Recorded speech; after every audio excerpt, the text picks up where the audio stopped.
Welcome back to the 100k AFL preview show where we are previewing every team of the 2024 season. We are up to the reigning premiers, Collingwood Magpies. Das, how are you, brother? I'm very good, Jev. Cannot wait to get into this side. There's a lot to talk about. So pretty much we got a list of questions. If you haven't watched the first few episodes, it will be up on one of our stories as well, so you can go through. We pretty much go through every team and answer the exact same amount of questions as we go through. So let's get into the Pies, Jev. Last year, little wrap-up, they finished first on the ladder at 18 wins and 5 losses, and then obviously went on to win the 2023 AFL Grand Final. Very impressive, a very good side. So the first question we will go through, how many competition A-graders do the Collingwood Football Club have, Jev? I went with 3. I reckon you and me will have the same 3. I went Nick Dacos, Jordan De Goey, Darcy Moore. They're the 3 A-graders. What about you? Yeah, I had the exact same, Jev. So big stat categories that we like to look at. So Nick Dacos is averaging 31 disposals, and he does so much with over 70% efficiency. 6.6 score involvements from pretty much a halfback and almost 500 meters gained as we go through. A real big one here, Jev, Jordan De Goey. So his big stat categories that he's elite in is disposals, clearances, and score involvements, meters gained, and contested possessions. But the real big one is throughout the season, he pretty much only averaged 20 and 1. Like they're the sort of things. So he'd usually be about $1.30 for 20 touches and a goal. So we pretty much put him in the multi most times, but we know he's one of the biggest game breakers and game changers. We just have to look back at the prelim, Jev. 34 disposals, 17 contested, and 13 clearances, but he didn't kick a goal in that game. But that doesn't matter. It just goes to show what he does in them. And then obviously, Jev, your big one was Darcy Moore, 2-time All-Australian, averages 8.3 intercept possessions a game, and obviously had that record-breaking 11 intercept marks against the Blues earlier in the year. That is what he can do really well. Obviously, sometimes those plays live by the sword, die by the sword. He had a real bad one against Lynch 2 years ago, and Charlie got on the end of him. But when you're one of those intercept plays, you can get them. But I agree, Jev, they're those 3 players that I think are elite. 100%. And then stats say it, and then eye test says it. Like, they would be starting high-quality players on any team in the competition. Like, they are them. So they're the 3. Now, position A-graders. I'm interested to see what you went here. Position A-graders. I reckon we'll have 1, maybe 2 the same. Who'd you have for position A-graders, Das? I've only gone the 1. I think there's a lot of role players in that side, but I think the other position A-grader is none other than Josh Dacos.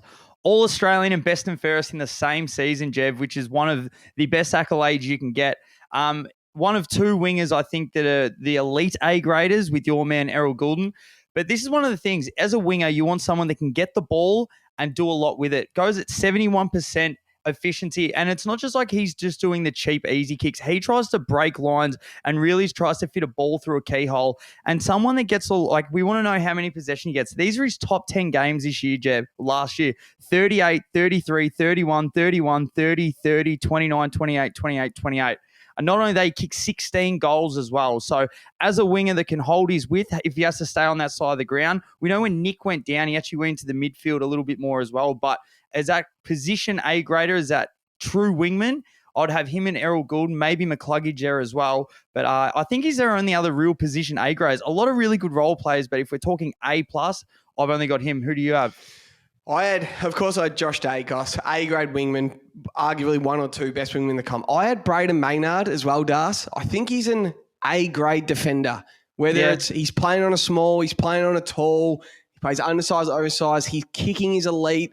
He's just Collingwood as well. I don't know if he would be position A-grade in other sides, but he is Collingwood, and he makes that team tick. He's their vice-captain. Absolutely love him. And I wrote down... now that I'm looking at it again, I don't know if I agree. I wrote down Jamie Elliott as well. He's sort of like a small full forward. He's a general forward, very good player. Maybe position A-grade is a little bit of a stretch. He's a very good player. He's a very good forward, like just a professional forward, kicks goals, very good set shot, sort of plays one out of the square sometimes. So I went Jamie Elliott as well. But Josh Dacos, Braden Maynard, definitely. 100%, yeah. Maynard's right there, a previous All-Australian. So, as you said, you can pretty much flip a coin for that one. Some notable role players. Who are some, like, this is a team full of them. It's so absolutely take your fucked. Pick. So, to find out this, I went and looked back at their side. They trotted out grand final out. So, Murphy and Howe, Quainer, Sidebottom and Pendles, Bobby Hill, Myercheck, McCreary, Cox and Cameron, Tom Mitchell, Jack Crisp, Oleg Markov, and now they've added Lockie Schultz. Like, they are just a team of just role players and everyone knows their role. Like, everyone knows what McCreary does. We watch it. We all know what he does when we're watching. He knows what he has to do. Like, it's so simple. Everyone knows what they ask of, like, Cox and Cameron. They don't ask much except for contest, ruckman, occasional mark. Side bottom Pendles, like Murphy, Howe, Quainer. It's just unbelievable. Myercheck, he's the most underrated player in the whole league, but he's just got a role on that team that he just does so well. He was like All-Australian halfway through the season, 3/4 of the way through the season. Who did you write down? I'm sure you basically have all the same names. Yeah, like it's one of the teams that you look at and it's just like, well, we can put almost every player down. But two players that I love is in a role play, Isaac Quainer. If he has to go with a small forward and he loves the one-on-one, loves to try and get the ball in his hands and get it going. And then also Bo McCreary, your man, Jev. He's not flat. He might bob up and kick a goal or two, but that explosive run with pressure that he brings, and then when they get it and he can come, like, he might be 40 meters away from a player and there's an open field and they start looking over their shoulder, like they hear footsteps when he starts coming. He's a big, hard, strong boy, and he can get them going with his tackling. So that defensive pressure part of the game, like I said, you can mention almost everyone, but they're two when you go watch. Like, Bo McCreary is just like, God, he's just been everywhere, but he hasn't done much. Yeah, if that makes sense. But he's just the pressure and there. A big one, Jev, on their depth. How did you? So obviously with the depth question, it's a bit of a question mark question, so you can answer it however you want. What do you see with Collingwood's depth? Positive or negative? Just wrote their depth is actually unbelievable, and they aren't afraid to use it. Like John Noble, they were absolutely flying, and he wasn't playing bad, but maybe he wasn't playing great, and they just gave him the flick for Markov. I'm looking at David King's Twitter. He's talking about Reef McGuinness, this guy named Josh Erie, these guys like Frampton, who's going to take McStay's spot. Like, they've just got guys everywhere, and they just come up and they play a role, and their depth is just like, it's actually unbelievable. What about you? What did you write down for depth? Yeah, I just find it funny, like, to be the number one team and yet you never really have a number one forward. So, like, as in with McStay going down for the rest of the season, it's bizarre that we talk about Myercheck not being a 1. He should be a 3 in any other side, but he's their 1. You got McStay and Ginnivan out, but pretty much you've got the elite medium. That's what we call Brodie Myercheck. We think out of all the medium type players, he's the elite. So that's been his nickname, but he's going up there, but he's their number 1. Then, as you said, you got Elliott, you got Bobby Hill and Schultz, and then pretty much just mids coming through and kicking goals. Yeah. So they averaged, well, pretty much the top 3 last year. So averaged 13.3 goals per game. So they're still converting scores, yet I think it's almost harder because they don't have the one focal point going forward. But still, it's the better you are, the more people are coming after you. So when you're the top of the food chain, everyone plays that little bit harder to get to you. I'm just interested to see if they can consistently get that around that 13.3 goals per game mark. But it's real interesting with them. I think Lockie Schultz is a massive upgrade. Yeah, he's a genuine star. Like that small forward, lots of pressure. Yeah. Him and Bobby Hill, I reckon, are going to run rings around some teams this year. Young Guns, Das. What did you have down for Young Guns? Well, they've drafted a few blokes, but there's the one guy, Harry DiMattea. So he's from EDS, Jev. They picked him up, pick 25. He was a Dandenong Stingrays boy. Unreal left foot, and they think he's super explosive as well. So he has a bit of poise, I reckon, like Pendlebury, but he has that Bo McCreary type explosiveness. Fun fact, he was a kid that was actually running water for the Aussies on Boxing Day 2 years ago. So he had to pick whether he was picking cricket or AFL. So he was the captain of the indoor side and was a gun cricketer. And over the last year he had to pick. He had a really good under 18s year. So he's like, I'm going to pick footy. And apparently he's a bit of a cult hero already. So as I said, another real hard side to get into. But you think McRae's, if they're going well, they're going to blood a few more of these young kids. So I reckon he might be one to watch out. Jev, what about you? I just wrote, they have the young gun. You forget Dacos is only 20 years old. Yeah, he's fine. Like, he's basically the best player in the AFL coming into the season, and he's 20. Like, it's not about young guns. They have the young gun. It's like he's a 8-year vet already hitting his prime at like 27. Nah, he's fucking 20. And he's just a freak. So, yeah. He's one of those players, he could literally play 4 different roles throughout his career. Yep. Judd had to be real outside and explode, then went to inside, put on a bit of weight. This kid can play anywhere. Then he could just sit back on half back and just take kick outs and just... If you want him to have 40 kicks one game, put him half back. If you want him around the ball more, outside, inside, he can play half forward because he's so damaging. Like, it's just unbelievable. We haven't seen the best of him yet, and it's bloody exciting if you're a Collingwood supporter. Like, 100%. It's fucking exciting. Who would you have as your dark horse All-Australian? Either a dark horse or someone that you feel will be thereabouts. I mean, it's take your pick in this side, Jev. Yeah, so I wrote, can Pendles make one more All-Australian? I don't think he will, but he's a genius footballer. And out there, he like dictates the game. He's the quarterback. It's unbelievable. It's like LeBron James, like the way he runs the game. But instead of dark horse, can they have the four horses? Can their four A-graders, Dacos, Moore, and DeGoey all make the All-Australian side, Das? I don't see why not. If they can keep putting on paper and keep winning these games in such a way where it's suffocating, it's hard not to say why they all can't be in that side. One that I've got, not really a dark horse, but Jev, we mentioned before, getting back into that All-Australian form, that is Braden Maynard. Was All-Australian 2022. He's turning 27 this year, will be 28 later in the year. 186 AFL games, should almost be close to his 200th this year, in his absolute prime. Yep. Braden Maynard, as you said, he is Collingwood. Yeah, and then another, it's almost one of those, you feel like they were so close to you, but it's almost like the monkey off the back now, where you see how emotionally he plays, like when they lost someone in 2018, and like he comes in with these games so revved up. You might see a little bit more of a relaxed, I don't know, but just a different wrinkle to his game. But I think definitely Braden Maynard is in that conversation to be All-Australian. Sure. What do you feel with the coach and captain? They just couldn't be more aligned, could they? They bring the fans along.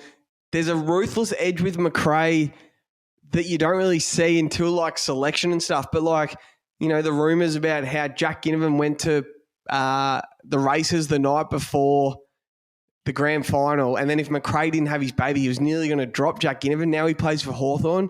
So there's a ruthless edge, but then there's such a kind-hearted nature when he speaks in the media and speaks to the fans, and he just brings everyone along with him, and him and Darcy Moore are just on the same page of like, just enjoy it. Like, they win by 100 points and they celebrate with the crowd. They win by 1 point.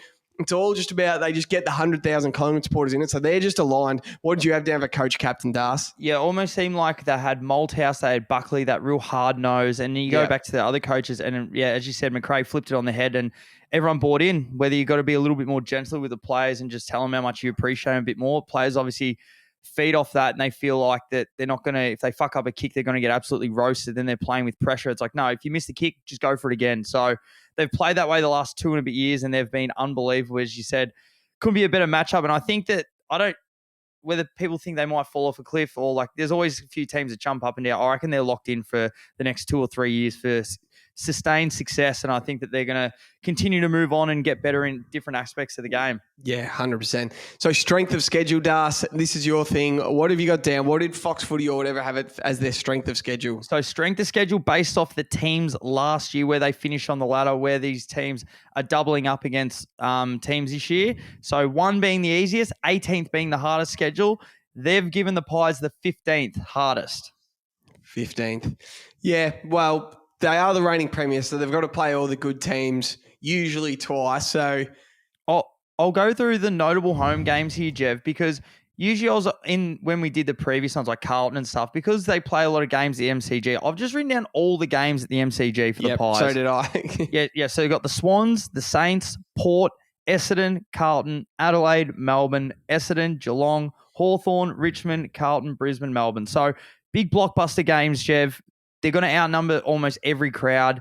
You might split an Essendon Carlton game, but they love it. They play. It's any game. There's a home game for them. I wrote notable home games. I wrote 16 games at the MCG or whatever it is. There's no notable home games when they play 16 times at the G, because they just outnumber. But we spoke about in the Lions preview. They play the Lions in a grand final rematch, round 23.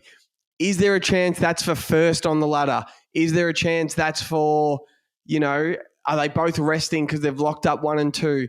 Is it a chance it's second and third and it's for a home prelim? Like, I reckon that game has so much riding on it, and the Lions will want to go there and win a game at the MCG right before the final start, and they'll feel like this is that one. So that's the only real notable home game I wrote down for the Pies, Das. Yeah, no, same here. But you just look at all of them. They might split a couple of games. We looked at the back end of last year. They lost a few games, and everyone was really quick to knee-jerk react to say that they're done. But come finals, Jev, different team. Yeah. Same like the Chiefs. Same as all the good franchises. Yeah. Notable away games. Same thing. I Brisbane, Gold Coast, and Sydney. Like, Yeah. They're teams that should be fighting for those top 8 spots. But these guys aren't scared. They love going on the road. So. Yeah, they got GWS round 1 in a prelim replay. That excites me. I'd love to see them get off to a 0-1 start and GWS win. They've got the Swans, but apart from that, there isn't much to worry about their away schedule. They're a bloody good side.